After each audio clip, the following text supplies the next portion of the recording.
Kalian tahu? Sekarang pas aku lagi ngonten ini jam 12 malam. Ya, aku yakin. Yang namanya Tifa, Rismon, dan Roy Suryo nggak bisa tidur. Nggak bohong aku, jam 12 malam ini, ya kan? Deh, perhatikan kalian. 00.15, lewat lagi 15 menit. Kurasa yang satu ya kan, gelisah dia tidur. Oh, tidak. Tidak.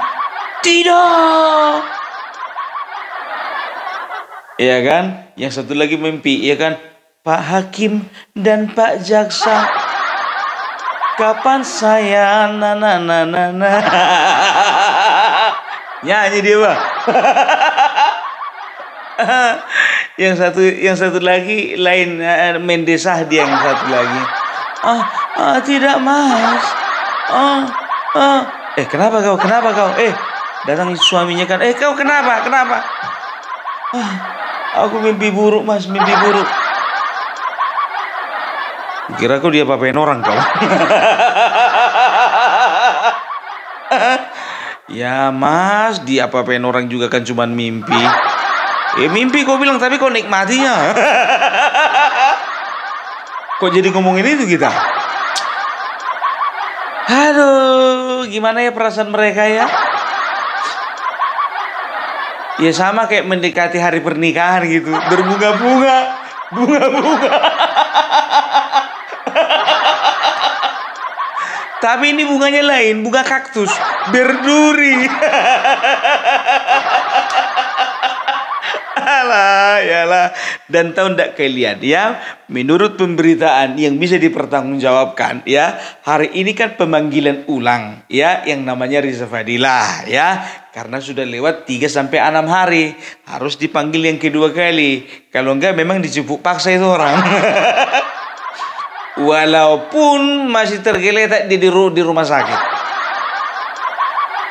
Tapi jujur aja, datang dia ke kantor polisi. Dan hari ini dia si Rizal Fadilah ya, mendatangi Polda Metro Jaya karena apa? Karena dia itu menghadiri pemeriksaan yang dilakukan oleh kepolisian. Luar biasa. Kok bisa ya datang dia? Apa nggak ditabrak mobil lagi dia? Kok sekarang ini aman dia? Bikin kayak agak drama gitu, ditabrak truk gitu. Gak bisa datang, nantilah pemanggilan ketiga kalinya baru datang. Cepat kali kau datang. Dan tahu ndak kalian ya, dia ya diperiksa oleh Polda Metro Jaya, dia di ruang penyidikan ya, itu jam siang ya kan, tadi jam siang. Aku lihat beritanya keluar itu jam 13:13 ya. Artinya jam 1 kan begitu. Dan dengar kabar dari kawanku di sana yang sedang memonitor situasi, katanya sampai tadi jam setengah 11 malam belum keluar dia. Jam setengah 11 malam belum keluar. Ku bilanglah sama dia, entah dari pintu belakangnya dia, ku bilang begitu. Gak ada pintu belakang, ruang penyidik cuma satunya pintunya. Kok tahu kau? Aku bilang begitu kan? Ya soalnya kan aku kan udah pernah aku diperiksa di sana sebagai saksi. Oh, coba pastikan dulu masih di dalam dia atau enggak, aku bilang. Saking penasarannya aku biar tahu kalian. Bagaimana lah nasib kawan ini, kan begitu kan? Coba dulu keluarga terdekat, ya pastikan dulu keselamatan nyawanya. Bukan maksudku dia diapa-apain oleh petugas, bukan. Mana tahu dia kena serangan jantung di dalam, atau asam lambungnya kumat, atau malas dia pulang lagi nginap di situ dia. Nginap kok di ruang penyidik. Aduh, dan tahu enggak kalian? Aku tahu ini dua kalian semua yang nonton ini, cepat-cepatlah itu dijadikan tersangka, iya kan? Nggak boleh kayak gitu. Ya untuk sementara dia itu menjadi saksi terlapor kan begitu ya, kapasitasnya menjadi saksi terlapor. Kita lihat aja besok pagi ya kan, dapat baju baru atau enggak. Dan pastikan juga bajunya ya kan, warna oranye atau warna abu-abu metalik. Nah, kalau warna abu-abu metalik aman kan begitu, tapi kalau warna oranye bahaya. Aduh Rizal. Udah tua kok kelakuannya gitu loh. Ya kalau tua itu makin tua itu ya makin apa gitu loh, makin mendekatkan diri kepada Allah Subhanahu wa taala. Ini kok makin mendekatkan diri kepada pintu penjara. Piye toh? Aduh. Kau itu anggota dewan loh, jujur aja.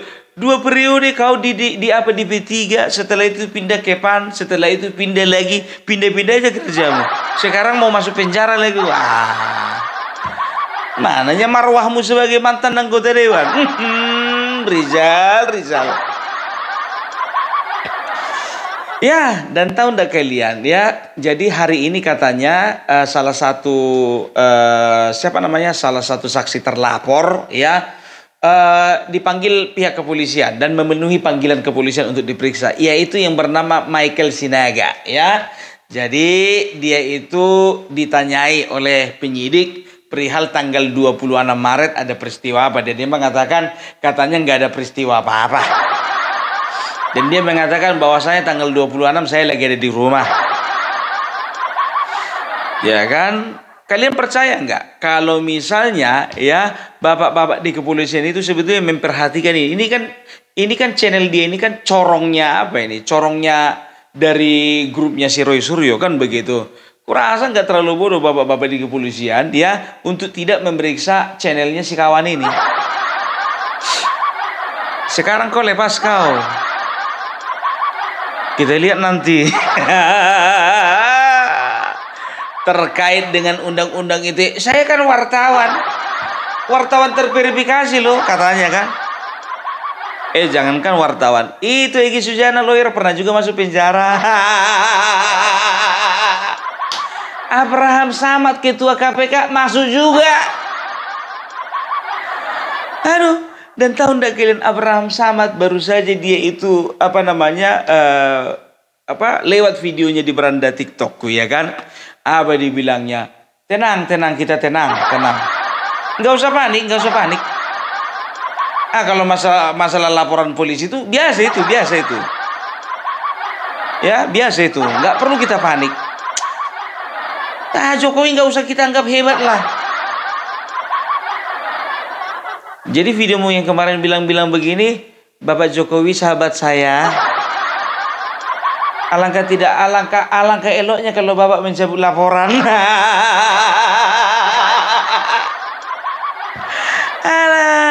Dan di ujung dari statement dari video itu dia mengatakan apa? Ya, kita percayakan aja semuanya. Kita satu barisan dengan Purnawirawan. Ketahuan. Udah aku bilang dari awal ya kan, ini langkah mereka ini sama ini, ya kan?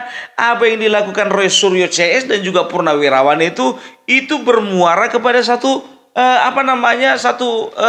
ambisi. Apa itu? Mereka ingin merusak pemerintahan yang sedang dijalankan oleh Prabowo Gibran dengan apa? Dengan menuntut Gibran untuk dimakzulkan. Begitu guys orang ini. Nah, Roy Suryo mengganggu Bapak Joko Widodo dengan isu ijazah palsu. Purnawirawan mengganggu pemerintahan Bapak Prabowo Gibran dengan isu memakzulkan Gibran. Jadi udah kelihatan kan. Nah sekarang yang jadi masalahnya ya, kenapa kau dipanggil mangkir Abraham Samad? Kau bilang tenang aja. Tapi dipanggil kau ketakutan. Kenapa? Karena udah makin tua itu kau. Makanya aku bilang inilah salah satu biar tahu kalian provokator. Makanya aku bilang ya, nggak habis pikir aku orang-orang yang punya kualitas sekali berketua KPK kayak Abraham Samad, pola pikirnya kerdil gitu loh. Tahu kayak gitu, aku mencalonkan diri jadi ketua KPK kemarin. Nggak usah kau. Enggak aja kawan ini memang. Iya kan? Ya adili Mulyono. Seret keluarga Mulyono ke persidangan. Adili keluarga Mulyono. Waktu itu kok keluar beliau jadi presiden. Jadi masih mikir-mikir juga untuk apa menggasak kalian semua. Kalau sekarang nggak ada cerita. Pokoknya aku bilang sama kalian ya, semua yang berkaitan dan semua yang bertalian dengan masalah urusan fitnah ini, semua diangkut. Panjang kali bibirmu itu ngomong pun. Ya kita udah lihat coba ya, sedangkan podcastnya ya, podcasternya aja juga dipanggil. Ya Abraham Samad, sang motivator itu Amin Rais kayak mana itu nasibnya itu? Bapak polisi jangan tutup mata lah. Pak. Tolong dulu itu yang satu itu juga, itu mulutnya berbisa juga itu Pak. Masih lebih enak lah konten-kontennya Abraham Samad ditonton, masih nambah wawasan awak. Ini ditonton podcastnya si Amin Rais, berkurang wawasan awak. Taruhlah katakan nggak nambah gitu wawasanku kan gitu. Ini berkurang.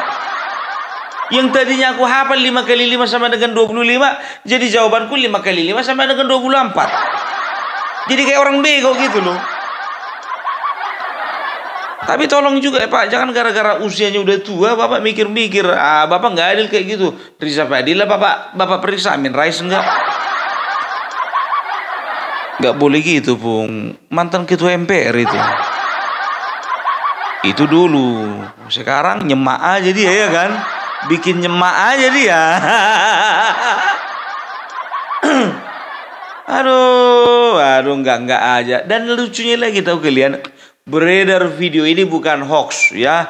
Video Megawati Soekarno Putri juga ikut nimbrung komentari masalah ijazahnya Bapak Jokowi. Iki opo, iki masalah bikin rusuh-rusuh aja. Coba, yo wes, gampang, tunjukin aja gitu aja kok repot. Dalam sebuah pertemuan dia bilang kayak gitu. Sekarang gini Bu, kalau misalnya dikembalikan kata-kata itu sama Ibu, ya kan? Coba diperiksa dulu ijazah Ibu, bagaimana? Ada nggak ijazah S1-nya? Oh, dia kan sudah profesor, Bu, nggak perlu lagi S1, udah S3 itu. Itu kan honoris causa. Profesor dokter ya. Itu makanya aku bilang. Jadi ini ku tengok ada pembiaran dan juga ada pendiaman dari PDIP ya. Jadi sebetulnya ku bilang sama kalian ya, salah satu orang yang paling bertanggung jawab dan juga salah satu orang yang paling mengerti masalah ijazah Bapak Joko Widodo ini sebetulnya PDIP. 4 kali bro, 4 kali. Wali kota lagi, gubernur, presiden lagi, 5 kali malah 5 kali. Bayangkan kalian 5 kali. Coba ya. Kan nggak mungkin nggak mereka verifikasi kan, maksudnya begini ya, mereka dokumen mereka terima, mereka serahkan itu ke KPU sudah verifikasi ya dan menyatakan bahwasanya ya ijazah Bapak Joko Widodo itu asli, udah selesai. Jadi sebetulnya kalau kita mau fair-fairan ya, kelompoknya Rosuryo harusnya nanya juga ke PDIP. Ini sampai sekarang kutunggu-tunggu tidak ada pertanyaan dari Rosuryo kepada Megawati ataupun kepada PDIP. Minta dong pertanggungjawabannya. Kenapa kalian sebagai partai besar ya, kalian itu memperbolehkan seorang Joko Widodo yang ijazahnya palsu mencalonkan diri 5 kali? Nah dari sini sudah kelihatan bahwasanya ini adalah permainan. Apakah mungkin PDIP ada di balik semuanya ini? Aku nanya, tidak nuduh. Kan begitu. Iya. Batuk. Iya kali batuk. Nggak tahu, batuk juga. Aduh, nggak ada habis-habisnya orang ini, bah. Jujur aja aku bilang ya. Tapi aku mau cerita sedikit ya. Jadi rencana kan ini kan kami kan mau ke IKN ya kan. Rencana di tanggal 16 sampai tanggal 20 Agustus 2025. Gitu dia. Nah, ya, jadi ketika ada kuutarakan seperti itu niatku ya, ternyata ini baru saja bertelepon ya, seorang sahabat dari US, dari Amerika ya. Aku nggak perlu sebutkan namanya dan aku nggak perlu sebutkan juga marganya, inisialnya aja ya, si Hombing. Kaulah satu-satunya manusia di muka bumi ini, Pung, ketika menyebutkan inisial nama lengkap yang kau sebut. Si Hombing. Iya kan? Aku tanya, iya ada apa? Jam tengah 12 tadi telepon. Ya kan kalau di sana kan masih jam 10 pagi ya kan? Di sini ngantuk-ngantuk nerima teleponnya ya kan? Kalau di sana masih bolang-bolang matanya. Tahu kalian bolang-bolang? Belok gitu, masih melotot. Iya kan, masih segar, namanya jam 10 pagi baru siap ngopi itu. Awak di sini mau bobo, iya kan, nggak jadi, iya kan. Tengok telepon, iya kan, ada yang telepon, iya kan. Aku kalau masih bisa kuangkat. Kalau misalnya nggak kuangkat kan gitu. Cuman tadi memang ada waktu untuk mengangkat. Ini dari mana? Aku bilang begitu. Ini dari California ini lah. Dari California, baru ini ada orang California manggil aku lain. Aku bilang begitu. Aku si Ombing.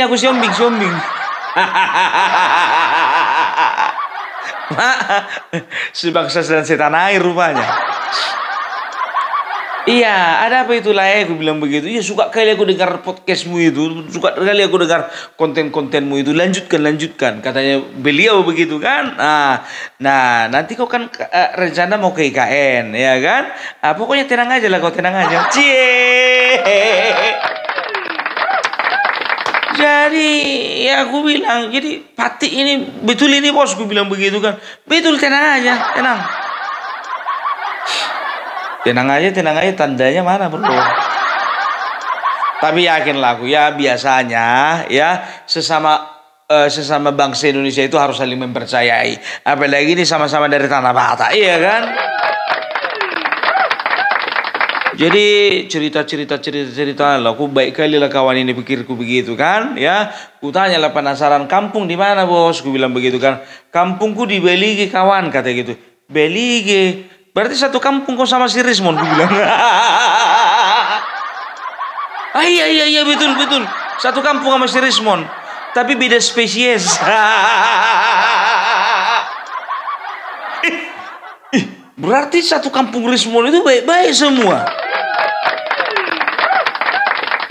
Berarti si Rismon ini oknum lah ya. Dengarkan itu Rismon, masih ada rupanya yang baik dari kampungmu. Itu dia. Sebentar dulu, Rismon orang apa? Kok ngaku-ngaku dia kampungnya di Belige dia? Setahu orang Belige nggak ada yang kayak gini modelnya. Setahuku karena orang-orang Belige itu gentleman. Kalau salah katakan salah, kalau benar katakan benar. Tidak pernah membuat rusuh antara satu dengan yang lain. Mon, aku dibantu Mon. Kau nggak minta bantuan sama Pak Siombing itu Mon? Aku nggak minta bantuan ya, beliau yang menawarkan kan begitu. Memang luar biasa, pendukungnya Opung Parbelak dan juga YouTuber Nusantara luar biasa semuanya. Thank you banget ya kan. Ya, jadi untuk kalian semuanya ya, yang mau mendukung perjalanan Opung Parbelak ya, kalian bisa berkontribusi lah ya, kalian bisa berkontribusi dan juga kalian bisa lihat nomor HP-nya Opung Parbelak. Ya, jadi doakan semua perjalanan kita boleh berjalan dengan baik dan lancar, dan di tengah jalan tidak ada dicegat-cegat masuk ke Polda Metro Jaya. Nggak apa-apa Pung, Polda Metro Jaya, ngopi-ngopi kita di sana. Kalau aku jujur aja, aku nggak pernah aku takut ke kantor polisi. Karena apa? Ya, karena aku nggak pernah bikin salah. Kalau takut pun aku ke kantor polisi, berarti apa? Berarti ada salah aku bikin, kan begitu.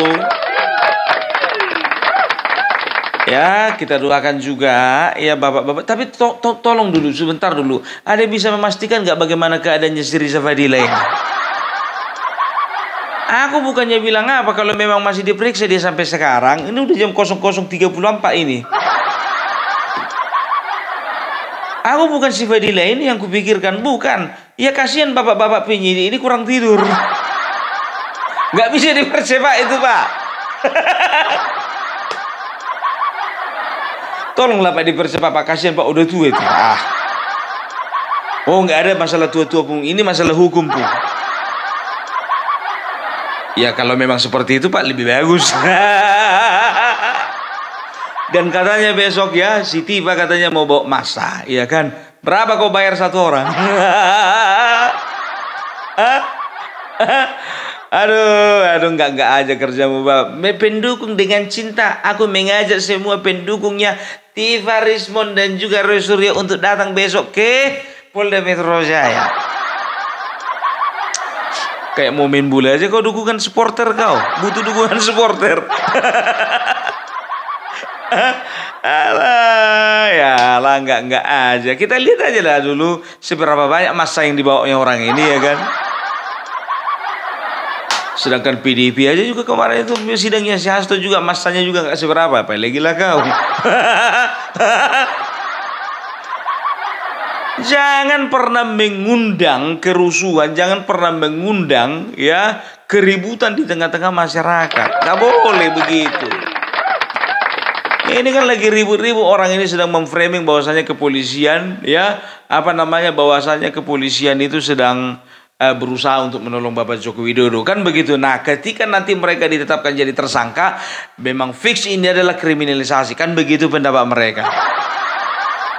Siapa yang bilang Sentana TV? Enggak aja memang Sentana TV ini Pak. Aduh, rusak. Kok mau lah kau kawan, alah, yalah. Tapi nggak apa-apa lah ya kan, demi sesuap nasi. Sisanya naik kapal pesiar. Maksudmu apa Bung? Jujur dulu maksudmu apa? Ya nggak ada sih, aku bilang kan demi sesuap nasi. Ya mana tahu dengan konten-kontenmu itu makin banyak dapatmu dolar contohnya ya kan, viewmu besar-besar itu biar tahu kau. Ya setelah itu dapatlah kau uang 500 juta contohnya di gajian dari YouTube. Pergilah kau setelah kau makan beli sesuap nasi ya kan. Pergilah kau berlayar pakai kapal pesiar. Itu yang maksudku. Nggak ada yang lain-lain. Aduh, Mon gimana Mon, kira-kira nyesal nggak? Kalau si Respon ini jujur aja gue bilang ya kan, kemarin di pertengahan jalan ini udah panik mukanya ini, kayak mana ya gue lanjutnya ini kan begitu. Di pertengahan jalan kan bisa kita nilai muka orang. Siapa kali kau nilai muka orang pun? Alah, sedangkan si Roy Suryo pun juga video bokep juga dinilai-nilainya muka orang. Bukan cuma muka orang. Bukan cuma bagian mukanya aja. Bagian lain juga. Tangannya. Maksudmu video bokep mana? Ada video artis kemarin. Ada Habibur Rahman ya kan, kemarin itu kalau nggak salah ya kan. Iya, Habibur Rahman, aku masih ingat itu. Salah satu kader Gerindra apa dibilangnya? Kalau cuman kalau cuman bisa menganalisa video bokep nggak usah lebih banyak cerita kan. Habibur Rahman, I'm with you. Aduh, mati kali aku ketawa di situ Bang. Betul. Statementnya itu, jempolan. Iya juga ya. Kalau cuman video bokepnya yang dianalisa, untuk apa dia keluarkan begitu? Lagian juga kan sudah jelas ya bahwasanya ya si Dian Sandi Utama pun juga kemarin kan sudah podcastan sama mereka. Dipertegas ditanya sama si Roy Suryo, ini sebetulnya ini ijazah ini dari mana kau dapat? Ya jujur saja, saya dapat bukan dari Bapak Jokowi. Ya udah, nol nilainya. Kata siapa kan? Si Roy Suryo kan? Ah di situ udah kebingungan dia. Alah, ya Allah. Dia mikir orang ini kan, cuman itu geng katanya sama si Rismon. Rupanya bukan dari Joko Widodo dia dapatnya apa ijazah itu. Entah palsu juga ini ijazahnya ini fotokopiannya ini katanya. Aduh, udah terjebak kita ini kayak mana nih? Ah udahlah bos. Ya, terlanjurlah sekali mandi basah sekalian. Makin apalah orang ini ya kan, makin menggila lah ya kan. Apa salahnya kemarin itu di tengah jalan contohnya. Kalian kan bisa minta maaf. Aduh, ini ku bilang sama Korismon, jujur aja ku bilang ya, banyak orang yang menyayangkan kau itu udah terlalu jauh kau dan juga kau udah salah pergaulan. Andai kata kau itu sebetulnya sedikit lagi aja bersabar, jadi orang Korismon. Nah ini enggak, ya kan? Coba kalau kau bersabar ya, setelah itu kau dedikasikan ilmumu itu kepada negara, kau dedikasikan ilmumu itu ke jalan yang benar, jadi orang kau. Nah ini kau bergaul sama orang itu jadi onta lah kau.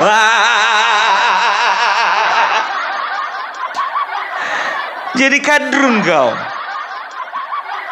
Enggak aja. Loh, apa maksudmu jadi onta, Bung? Jadi onta. Apa ya? Onta itu adalah apa namanya ya? Oncom tape. Jadi oncom tapenya aku bilang. Enggak bukan binatang itu, bukan binatang. Kadrun apa, Bung? Kadrun. Ya kadrun itu kandang di gurun. Nah, datang ini Bapak Ombing ini ya kan di WA-nya aku. Bikin dulu puisi. Alah. Besok lah ini ketua masalah puisi ini. Jujur aja lah aku bilang. Udah asap kali aku dibilang bikin puisi ini. Puisiku pertama itu diketawai. Puisi yang kedua juga diketawai juga aku. Ditelepon aku sama si Martin biar tahu kalian. Bung kok kayak gitu kau baca puisinya Bung. Komplain si Martin bah. Udahlah tenang-tenang aja lah kau situ ku bilang begitu pak kalam-kalam sih ku bilang. Yang penting masuk dan tujuan dari puisimu itu tercapai ku bilang begitu. Yang penting senang kau kan puisimu dibaca. Ku bilang begitu ya kan. Jadi datang aku bilang ya kan. Gimana kira-kira apa namanya kue ala nomor rekeningnya aku bilang begitu kan lewat telepon ini langsung ada balasan dari sana jawabannya kan tit dimatikannya Pak begitu kutawarkan nomor rekening. Tahu kayak gitu kemarin itu baca puisi awak minta kian dulu DP-nya ya kan.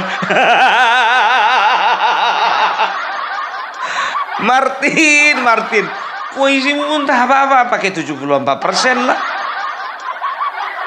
Pakai air sumur lah. Mana ada puisi air sumur? Setelah itu apa? Bak mandi. Kau pula bikin puisi yang aneh-aneh. Aduh, aus sekali aku dibikin si Martin ini.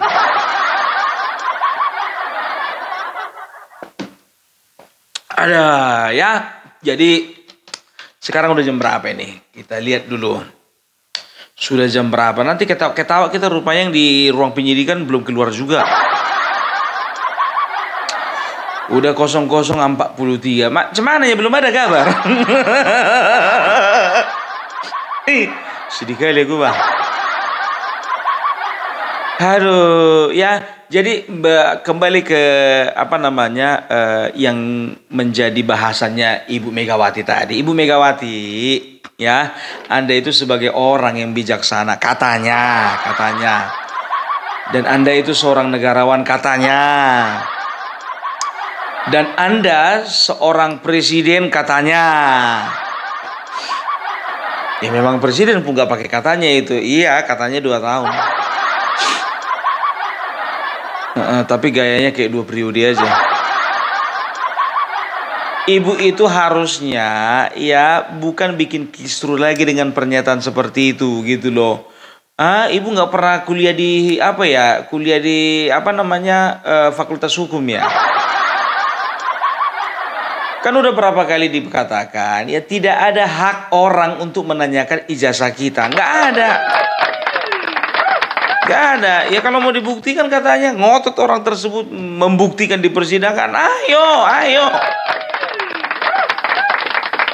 Kira-kira kalau misalnya keluarkan KTP ku, ya kan, keluarkan KTP ku.